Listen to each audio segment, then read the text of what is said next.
Okay, back again to finish up this project I've been working on in these tutorials. This time we're going to get it ready, just about finished to turn in for air. We just have to put in a title, a lower third title, for the person in our SOT. Anybody who speaks on camera, we need to identify them with a little graphic, and we'll do that on the teacher. One of the things I want to make sure I do first is that I have what's called the safe title or the safe margin box on display, because I don't want my text for the title to spill outside of that. It could get cropped off on a lot of TV sets the way they crop the picture coming from a broadcast. So I'm simply going to go up here into this upper right corner. There's a little reveal arrow, and this tells me all the things that can be on display in this program window or program monitor. So I want to scroll down and make sure that my safe margins are turned on. And notice how it draws two boxes around the screen. The outer area is considered the safe area for video, meaning that on just about any TV set, anything within this outer box will appear. It won't get cropped out of that particular TV set. The inside box is what we call the safe title box. That means any text I put on the screen needs to be inside this inner box. So when I put her words, or her name, her title on the screen, it needs to be inside, and I'll put it in this lower left corner, but on the inside. Always double check your titles to make sure that the text falls within that inside margin area. Okay, so we'll pull back out. I'm just going to queue up to her because that's the person I want to put a lower third on, and I want to see what my graphic's going to look like and what my text is going to look like. So the first thing I have to do after getting safe margins turned on is to import the template. Now, if you've been using the master folder system, it is already preloaded in there. So all I have to do is in my project, I can right click in any bin. This happens to be the bin for the sound bites. So I could go ahead and bring the lower third template right into here since I'm going to use it on my SOTs. So again, all I have to do is right click here and I'm going to import an item. Where am I going to go? Well, in my master folder system, I created a big master folder for my Premiere project. So if I click the reveal arrow, there are all the months. And this project lives in my January folder. That's when I started it back in January. Remember, it's pennies for patience. So watch how I navigate through here. And this should be loaded in that master folder system. If you're using it, you can find this lower third template. So I click open pennies for patience. And it's a type of graphic. It's a source material, a graphic source. So I click open, and it's a lower third template. See, I'm just navigating my way down, and I just need to find the right one, lower third template that has two lines, because I want to put, the first line is going to be her name. The second line is going to have her title, her teacher title. So I open that up, and it says, hey, new lower third with a two-line, basically two white boxes that go across the bottom of the screen. So I'm going to say, okay, import that, and it's going to put this little graphic file in my bin. There we go, import, and there it is. Double-click it, and that's what it looks like. I'm just looking at it as a source clip. So now it's being treated just like it's video. It happens to be a PNG file. It's a graphic. It loads in here just like a video clip. So what I have to do is simply lay that graphic down on another video track right above the teacher. So I've got video 1 active. That's where all the B-roll and the SOT video appears. But I need to put the lower third template up here in V2 so it will show up over the top of her video. I don't want to cut it into V1 because then it's going to knock out, a portion of her. I want to just have it as an overlay. Adobe Premiere is track sensitive, and what that means is that you've got to make sure that you're taking source material and routing it to the right track. So notice in the source window I have my lower third graphic. So I have a video source. Well, over here on this side in the timeline is my destination. So the source track has just one video track. If by default I make the edit right now, it's going to throw it into video 1 right on top of her video, and I don't want to cover her. I just want it to lay over the top, kind of like it's superimposed. So quite simply, I patch this source up to a different destination, video 2. That's an available track. So V, I just drag it up to here. So now that source box, that graphic, is going to lay in right here. I still have to deactivate these other two tracks. If I leave those turned on when I make the edit, it may try to delete or overwrite the audio down here as well. I just deactivate because I'm just doing a simple video edit. Source video graphic is going to go to video 2 right here. And I'm just going to do 3-point editing right now. There's going to be my in point in the timeline. Now I simply just have to mark in or out up here. By default, when I bring in any graphic, Premiere gives me 5 seconds of it. That's actually pretty good to display for a lower third. Leave it up for 5 seconds. That's long enough for the audience to see the person's name and to recognize who they are. So I could just take the whole clip as it is. It's already marked as a 5-second in to out duration. So it's got an in there and an out point here 5 seconds later. So I could simply do an overwrite and it's going to lay that title right there. Let's do it. The overwrite key, remember that's the period key. We hit it and there it is. Now I have a lower third graphic. Do you see my teacher? And there's the video graphic right on top of her. So it's just sitting up there on another track. Next step is to actually prepare the text, and it's actually a little bit simpler in Premiere than it used to be in Final Cut Pro, and certainly a little bit smoother than it was in the Avid software. So what I need to do now is just create a new title item. I can do that a couple of ways. I can go up here to title at the top, create a new default title, still title, or a quick way to also do it is to just look down here anytime you're sort of in the project window. Down at the bottom, there's a little tab for new item.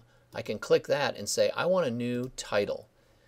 What are you going to call the title? Well, I'm going to call it Teacher Lower Third. That's just the name of the title. It's not what's going to appear in the text. It's going to be the same resolution as my video, 720 by 480. That's probably going to pop up by default since it knows that's what your sequence video is formatted. So I hit OK. And it's going to bring me up to what looks like Photoshop. It's kind of like a scaled down version of Adobe Photoshop. Notice that where I have this position indicator, notice as I move it, I see her moving. This is like my preview screen. Notice it also has the safe margins, which is really, really nice. Safe margins are over here. My safe title and safe area margins are also over there in the title display. So I just cue it up so I get a preview of what it's going to look like finally when it's in the sequence. Now I just need to get a text item. I want to use text, so I click the type tool. It's just a big letter T up there. And let's click down here about right there. And I'm going to type in her name. It's Katie. Pretty big, right? I'll change that later. Paulini. That's going to be the first line of her title. The second line is going to be teacher. And I'll do comma Genoa MS for middle school. Oh, it's so big it's going off the screen. Shumway, what are you doing to me? Well, now I'm going to change the size and the color. That just was the default template or the default text. So when I get my selection tool, which is my little arrow, I can sort of drag it around and that's what the title is going to be. I'm going to have to squeeze it down so it fits on top of that. Real easy to do. I can change the size by just reaching up here to the text size. See it's at 100%. Click on it. See those little arrows to the right and left of my little index finger that appears? If I drag left, the font size gets smaller. If I drag to the right, it gets bigger. So I could just type in there like 32. Give me a 32-point font. Or again, I can click, drag the slider, whatever size I want. I find that for the size of this template that we use, about 32 inches fits over there pretty nicely. So a 32 font size, that's what I typed in. Other problem is I've got to change the font style. It just picked the first one out of the alphabet in that list of text. So I'm going to drop down to the V's, and Verdana is the font we've been using in NewsSource most recently. So I've got to find that down here. And there it is, Verdana. So there she is. Now I just need to change the color of the text because that white will just disappear over the template. And I can do that pretty easily down here where my type is. See the solid color? And I'm just going to go in here and click that from white and pick out the back corner here, upper left, that's black. OK. Now the text appears in black, and I can set it right there inside my lower third safe area. So now I've got her title in there. I could go one step further and go back to the text tool, or I can just double click inside there, double click inside the title box, and I'm kind of swiping over her name, because what I want to do is make her name go into bold. I want to use the bold version of the font. I'll leave the last line in the slender version, but I want her text to be bold, just so it stands out a little bit more. I can also change the font size of the second line. I just, again, click in it and sort of wipe over it, just like you would do in Photoshop. And let's make that down to a 28 point. Splendid. Go back to my arrow or selection tool, kind of recenter it. Not too bad. I can also click on these little side arrows. See the little side cursors? I can drag and manipulate the size that way. So there we go. I've got a pretty good lower third. It's going to sit right there in the corner, and I'm done with the title. So let's pull back out. When I close this window, it's going to have this little title element saved, and it's going to be called Teacher Lower Third, so I can just get out of that. And now I just grab the Teacher Lower Third title. It's just sitting up there in my bin. Now I just have to drag it. This is one case where I can do a quick drag and drop. I'm just going to line it up, and I'm going to drop it right here on video 3 on this track, right above the lower third graphic. So it's as simple as that. So let's go ahead and grab it, drag it down here to title 3 or video 3, let go, and now we have our teacher's title on top of the lower third graphic. I can double click it again to open it up if I need to edit it somewhat, and I'm going to do this just to stretch it out so it fits a little bit better. You can do a lot of adjustments. Once you've got the base title clicked or created, you can just double click on it in the timeline and make a quick revision. If I spelled her name wrong the first time and I realized that I could just double click that lower third on top, it'll throw open the title tool. I could go in real quick and retype her name or change the sizing of the entire thing. I can change what's called the leading, which is the space between lines. See how that line goes down a little bit? I can change the kerning, which is the space between the letters. I don't want to do too much fiddling around with that because it looks good just as it is. I'll close that and see how it looks in my video window. Over to the program side, we can now look at our lower third, and it looks like she's in good shape. Notice the text tucks right inside that safe margin so that when we play the sequence, some kids who don't have a choice about their health. Got a nice clear title in the right font, and it's bold. Got her title down below, Teacher, Genoa Middle School, perfectly located. Last little step I can do is I can put a little dissolve at the head and the tail of this title. So what I want to do is just use my up and down arrows to go to next edit point. Notice how I can scroll to just the edit points in those two tracks. If I push the up or the down arrow, it takes me to the last edit, the end frame of each of those entries, and push the up arrow, it takes me to the front. So once I'm parked, my red line, my position line, is parked on the head frame of both of these title elements. Simple keyboard. Modifier key is Command plus D. So it's Command D, and see that instantly put cross dissolves right on both of those tracks, both video 2 and 3 on the head frame. If I had other tracks activated, it would have put dissolves on everything else, and I don't want that. I don't need a bunch of dissolves. They don't really work interiorly on my video. I just want the title to fade on and fade off.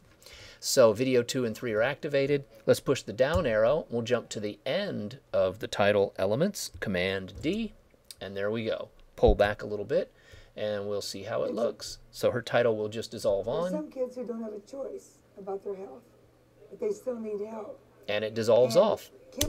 So that's a quick way. That Command D, that's built into the Adobe Premiere 6 keyboard as a command function. So as long as you don't remap that and change it, Command D will apply the transition to whatever you have selected. And so on those two edit points, I was able to put in a dissolve rather instantly. And that's how you can finish up that title just to give it a nice fade and fade off.